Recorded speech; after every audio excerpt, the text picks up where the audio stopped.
Lalong umiinit ang tsikahan sa loob ng isang kilalang TV network matapos kumalat ang usapan tungkol sa isang maimpluwensyang aktres na matagal nang walang ginagawang programa.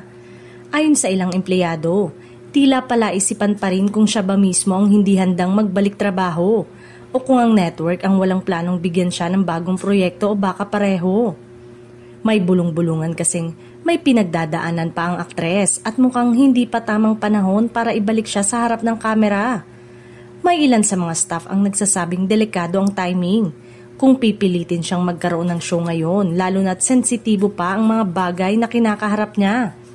Pero ang mas ikinagulat at ikinainit ng usapan, kahit walang show, tuloy-tuloy pa rin daw ang sahod ng maimpluwensyang aktres dahil guaranteed contract pala ang napirmahan niya. Ibig sabihin, may project man o wala, tuloy ang buwan ng kita niya na ikinainggit ng ibang nagtatrabahong staff na kailangan mo nang mapagod bago kumita. Sana all, biro ng ilang empleyado ng network habang sila ay nagpapakahirap araw-araw. Hindi lang sigurado ang mga nasa loob kung suspendido rin ang pagtatanggap ng talent fee ng aktres mula sa ibang commitments. Pero base sa narinig nila, malinaw na guaranteed talaga ang kontrata kaya steady pa rin ang kita ng aktres sa kabila ng hiatus.